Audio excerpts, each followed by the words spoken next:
नमस्कार दोस्तों, स्वागत है आपका वैदिक माइंडसेट में। जैसा कि आप जानते हैं, वैदिक माइंडसेट के माध्यम से हमारा प्रयास रहता है कि हम आपके सम्मुख वैदिक ज्ञान विज्ञान को स्वरूप में प्रस्तुत करें। इसी क्रम में आज जो मैं चर्चा करूंगा वो सिद्धांत मुझे अपने आध्यात्मिक गुरु से प्राप्त हुए हैं और वही मैं आपको आज देने का प्रयास करूंगा। तो व्याख्यान ये है कि आध्यात्म की 3 प्रमुख सोपान हैं जिनको हमें साथ लेकर चलना होता है, जिनको अगर साथ लेकर हम चलेंगे हमारी साधना परिपक्वता और पूर्ण अवस्था को प्राप्त होगी और हमें सिद्धियां और रिद्धियां जो कही गई हैं वो उसी क्रम में प्राप्त होंगी। जैसे सबसे पहला जो प्रक्रम है वो है उपासना का, दूसरा प्रक्रम है साधना का, तीसरा प्रक्रम है आराधना का। ये शब्द तीनों देखने में एक से ही लगते हैं, लेकिन जब हम इनकी व्याख्या करेंगे तो आप पाएंगे कि इनमें काफी अंतर है। सबसे पहला प्रक्रम आता है उपासना। उपासना का अर्थ होता है उप यानी पास, आसन यानी बैठना। किसी चीज के पास बैठने को कहते हैं उपासना। अब पास बैठने का भी अपना एक महत्व है। जैसे हमारे यहाँ वैदिक सिद्धांत में उपनिषद का शब्द है, उसका अर्थ भी पास बैठना ही होता है, अर्थात गुरु के समीप बैठ के जो शिक्षण आप लेते हैं वो उपनिषद है। उसी प्रकार से उपासना भी वो आसन है जिसमें आप किसी के पास बैठ। अब यहाँ पे पास बैठने का अर्थ क्या है, तो इसके अंदर एक भौतिक सिद्धांत भी आप समझ लीजिए। जब आप किसी चीज के पास बैठते हैं तो आप पे उसका प्रभाव होता है। जैसे अगर आप आग के सामने बैठेंगे तो आपको गर्मी लगेगी, आप बर्फ में हिमालय में जाएंगे तो आपको ठंड लगेगी, जल के पास बैठेंगे तो आपको शीतलता का अनुभव होगा। आप चंद्रमा की पूर्णमासी की चांदनी रात में बैठेंगे कि मन को एक शीतलता मिलेगी। आप सर्दियों में सूरज की धूप का अनुभव लेंगे, जिसे सनबाथ भी आप कहते हैं, तो आपको गर्माहट मिलेगी। कहने का अर्थ है कि भौतिक तत्वों की भी हम जब पास बैठते हैं तो उनका प्रभाव हम पे पड़ता है। इसी प्रकार हम किसी के संगत में रहते हैं, हमारे जो मित्र होते हैं, हमारे जो आसपास का वातावरण होता है, जिस समाज में हम रहते हैं, उसका भी हम पर प्रभाव पड़ता है। स्पष्ट है कि किसी के भी पास बैठेंगे तो उसका प्रभाव पड़े। इसी प्रकार आध्यात्मिक जीवन में जब हम अपने इष्ट या अपने उपास्य देव के सम्मुख बैठ के उसकी आराधना करते हैं तो उसके गुणों का भी हमारे ऊपर प्रभाव पड़ता है और वो भी हमारे जीवन में परिवर्तन लाता है। यही मंत्र और ध्यान का विज्ञान भी है। आप या ध्यान विधि जो भी आप करते हैं उसमें आप हमेशा अपने इष्ट या कोई भी देवता देवी देवता जिसकी भी आराधना करते हैं उसका चित्र या उसकी मूर्ति के सामने रख के करते हैं, या जो निराकार भी उपासना करते हैं मन से एक छवि या ध्यान की एक प्रतिमूर्ति बनाते हैं, आत्मा का एक दिव्य ज्योति रूप स्वरूप बनाते हैं।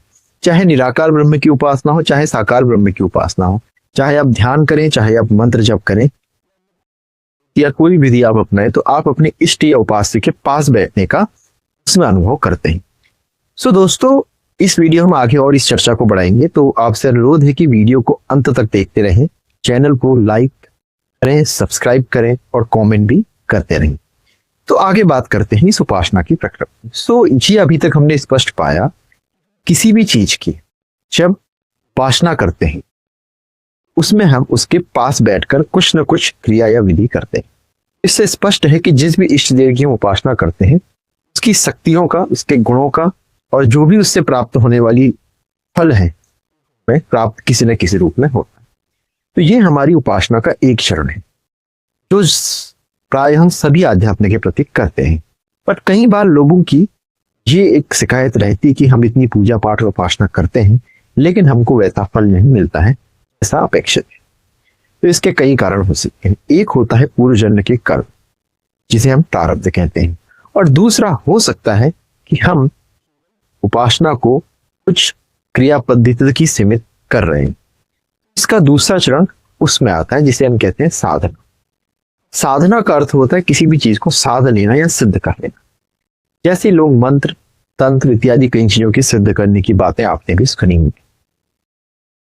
यह प्राय सत्य भी होता है और कई बार सत्य का ही असत्य प्रतिरूप भी होता है। कहने का तात्पर्य यहाँ पे यह है कि जब कोई चीज सत्य होती है तो उसी की एक नकल समाज में आपको मिल भी सकती है। लेकिन साधने का यहाँ पे तात्पर्य है आपको अपने मन को साधना, क्योंकि जो मन है ये हमेशा आपको आपकी साधना से भटकाने का प्रयास करे और यह हमारा सबसे बड़ा प्रतिद्वंदी है अध्यात्म मार्ग।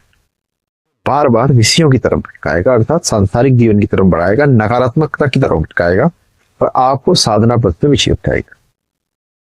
क्योंकि इसके बारे में भगवान श्री कृष्ण भी कहते हैं गीता में, मन ही मनुष्याणाम कारणं बंधन मोक्ष, अर्थात मनुष्य के बंधन और मुक्ति दोनों का कारण उसका मन ही है।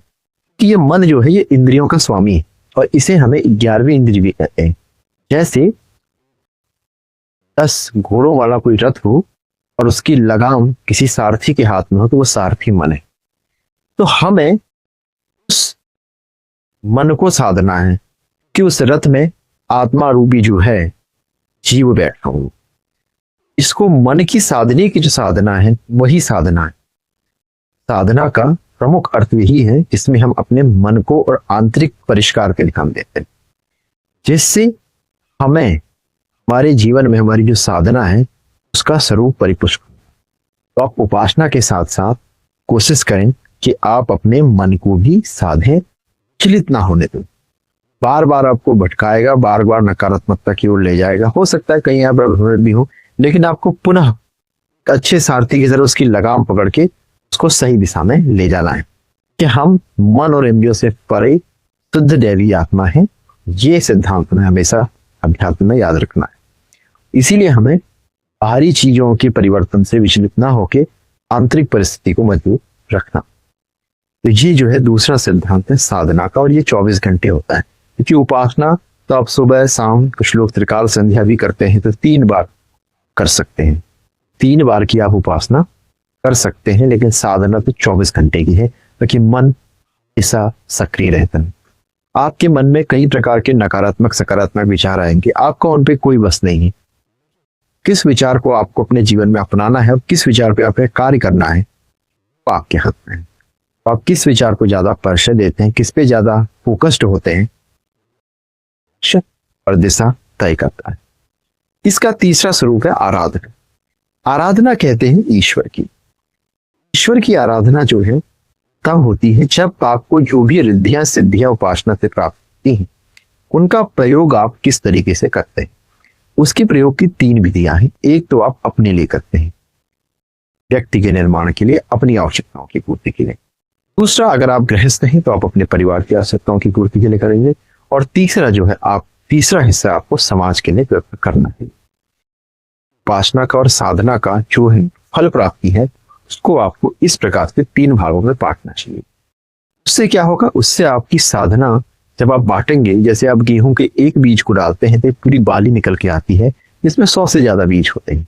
उसी प्रकार आप एक अंश जो है उपासना और साधना का समाज के उत्थान के लिए प्रयुक्त करेंगे तो आपको 100 अंश में वो वापस मिलेगा, इसलिए कोई नुकसान नहीं है।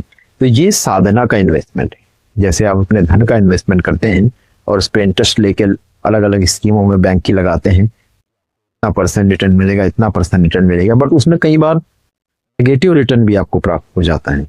बट यहाँ कोई नेगेटिव रिटर्न नहीं है। अगर आपने इसे अपनी फसल को, एक बीज को आपने लगा दिया इस समाज रूपी धरती में, तो आप 100 फलियों के समान में फल देगी। तो ये जो है बहुत महत्वपूर्ण हिस्सा है। हिस्सा उपासना का है जो आप निरंतर करेंगे, ध्यान के द्वारा से, मंत्र के माध्यम से, जो भी आपकी विधि है या जो भी आपको गुरु या परिवार कोई की परंपरा से जिस प्रकार की पूजा पर को प्राप्त है, वो तो आपका एक चरण है। दूसरा साधना का है, अपने मन को आपने नहीं देना है इस साधना के मार्ग से, इस उपासना के इस ईश्वरी मार्ग से, मार्ग से भटकना नहीं है। उसके लिए आपने अपने मन और इंद्रियों को निरंतर साधना है।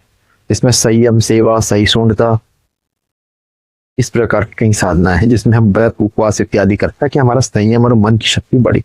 और तीसरा जो प्रक्रम है आराधना का, कि प्राप्त है उसको अपने अपने परिवार की पूर्ति के बाद कुछ अंश समाज में निस्वार्थ भाव से लगाएं, ताकि आप कर्म फल के बंधन से भी। दोस्तों, ये था आज का अंक जिसमें हमने ईश्वरी मार्ग की जो